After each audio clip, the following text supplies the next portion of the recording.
Queridos amigos, sejam bem-vindos a mais um vídeo no canal Poptopia. Eu sou o Daniel e no vídeo de hoje eu vou entregar o resultado de um desafio autoimposto, né? Que é ler de cabo a rabo um ônibus do porte desse aqui, que é Kull, o Selvagem. 952 páginas de espada e feitiçaria, né? Que é um clássico do Robert Howard. Bom, o que a gente tem aqui é uma publicação que reúne, começando lá em 1973, em Savage Tales, em outubro de 1973, e indo até Conan Saga de abril de 1995. É importante dizer que na boa parte desse material encadernado aqui pela Panini, reunido pela Panini, ele sai em outras histórias, né, como complemento de outras séries, né? A maior parte dessas aventuras dele aqui são aventuras que saíam dentro de A Espada Selvagem de Conan, e depois também saiu em Conan Saga, saiu. Isto posto, temos o quê? Quem é Kull? Um bárbaro atlante, né? Essas histórias elas se passam 8.000 anos antes da época de Conan, né? Da era iboriana. E a gente vai acompanhar aqui artistas como Chuck Dixon, Roy Thomas, muita gente boa, Howard Chaykin, Ross Andru, Jim Valentino, Valci Max, Armando Carillo, Gary Conway, todos eles escrevendo essas aventuras, né? Em um dos textos de introdução do encadernado, a gente tem ali em carta dizendo o seguinte: no geral, Howard escreveu ou iniciou ao menos 13 narrativas que se passam no mundo do Rei Kull. 3 delas ficaram inacabadas e uma quarta é um poema heróico. Podemos conjecturar que Howard enviou a Fans World Wright, o editor de Wade Tales, e tenha sido uma fornada de 9 contos. A gente vai ter nesse encadernado aqui uma série de artigos que ajudam a compreender, né, quais foram os trabalhos que o Robert Howard se envolveu diretamente, trabalhos esses que foram depois agora publicados pela editora Pipoca e Nanquim em livro, e quais foram aqueles que foram dos quais os artistas que vieram depois se basearam para criar esse universo de quadrinhos do Kull, né? Kull ele se torna rei da Valúcia. A Valúcia era um dos 7 reinos dessa época. Ele tem como principal adversário aqui um cara chamado Tulsadum. Tulsadum vai ser como se fosse o Kulangat lá do Conan, né? Então, para quem está acostumado com a estrutura narrativa do Conan, você vai encontrar muita similaridade aqui, né? A gente vai ter os Pictos, vai ter os Lemurianos, a gente vai ter o Kull tendo a sua honra colocada à prova muitas vezes. Em uma das histórias lá de Kull and the Barbarians, volume 3, ele conta, por exemplo, que precisou se afastar de alguns aliados, que ele considerava aliados, porque ele presenciou que o povo da ilha lá, eles estavam em vias de sacrificar uma moça, né? E ele não concordava com esse sacrifício, então o que ele faz? Ele não conseguia derrotar todos, ele vai lá e ele mata a moça. Então isso provocou a ira desses aliados dele. A gente vê aqui uma atmosfera mais sombria, porque é uma época ainda mais rudimentar do que a época do Conan, né? Um dos artistas que me chamou a atenção nesse vasto elenco que tem aqui nesse ônibus é justamente o Ross Andru, né? Essas páginas que ele escreve, que ele ilustra com o roteiro, acho que do Doug Monk, são aquelas que mais me chamaram a atenção. Um outro elemento que aparece bem presente em várias histórias é a simbologia da espada, né? A espada do Kull, ela tem alguns papéis relevantes ao longo dessa jornada dele, né?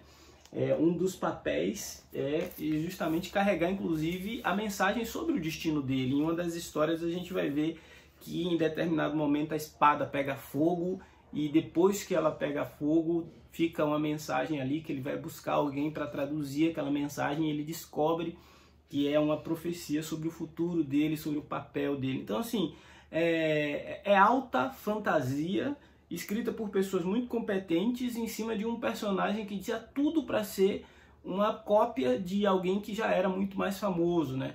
Então existia um desafio aqui de você fazer um trabalho diferente.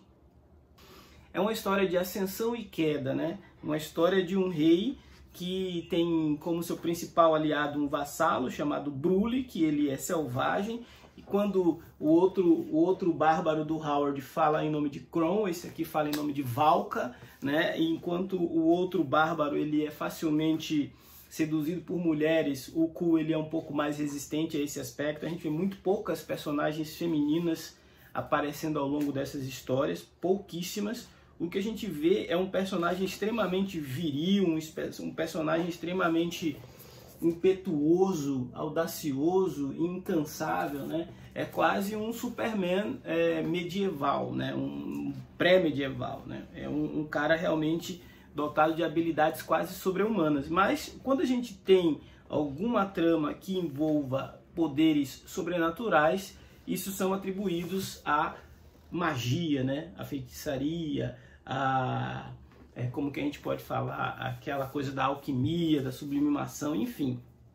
É outro tipo de poder aqui que desequilibra a trama. Tem histórias muito boas, viu?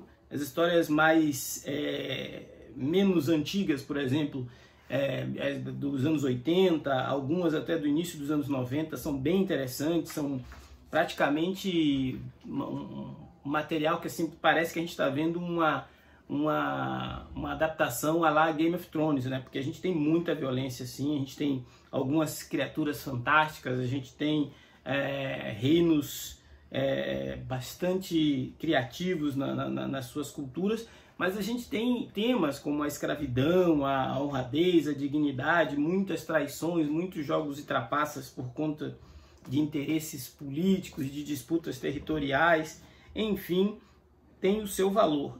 Muito se fala ultimamente em resgates históricos, né?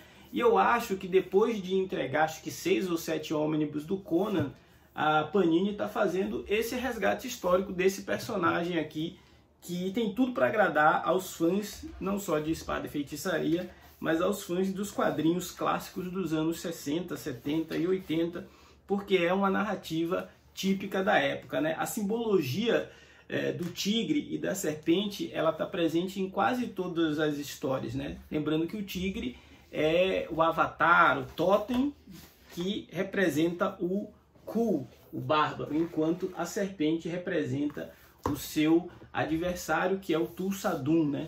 Tulsadum, inclusive, está na capa do ônibus aqui como a fúria de Tulsadum, né? Essa sobrecapa aqui, ela traz já essa história onde a gente vai conhecer esse primeiro embate dos dois e aquela coisa de eu juro que irei te destruir e tal.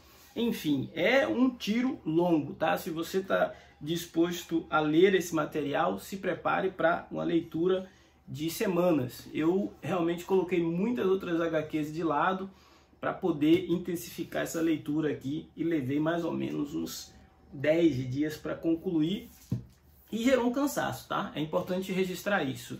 A leitura de um ônibus, ela é desgastante porque você precisa ter uma mesa adequada, porque você precisa, às vezes, descansar a cabeça desse mesmo tema, desse mesmo universo. Se torna enfadonho você ficar lendo só aquele material. Eu até coloquei uma foto na aba comunidade aqui e a maioria das pessoas falaram que elas levam um mês e meio para ler um ônibus, porque lê uma edição por dia e tal. Eu tentei correr para fazer inclusive o vídeo aqui para vocês e digo que é uma experiência diferenciada, mas que, na minha opinião, eu lerei 2 ônibus no máximo por ano, porque tem muita coisa saindo e a gente não ficar focado só em um é difícil. Agora é aquele momento onde eu convido vocês a comentarem quanto tempo você levaria para ler um ônibus desse porte. São 950 páginas e ele é bem parrudo, por quê? Porque o papel é um papel offset de alta gramatura, e isso faz com que ele seja mais grosso do que se fosse, por exemplo, um papel couché. Isso não gerou impacto nenhum na impressão, a impressão está muito boa qualidade, vocês podem ver aí no vídeo, nas imagens que eu estou mostrando, mas deixa o encadernado mais robusto, né? E então fica mais pesado para você manipular, para você ler, isso gera um desconforto. Esse foi o Poptopia de hoje. Agora você comenta aí quais são as suas impressões a respeito desse ônibus, quanto tempo você leva para ler os ônibus que você tem aí na sua casa, quais serão suas próximas aquisições. Lembrando que tem o Cool 2 na pré-venda já rolando, e eu vou deixar o link aqui na descrição do vídeo. Se não for inscrito, já sabe, se inscreva, ajude esse canal a crescer e a ganhar relevância nessa concorrida plataforma. Afinal, falar de gibi é sempre bom. Forte abraço, até a próxima.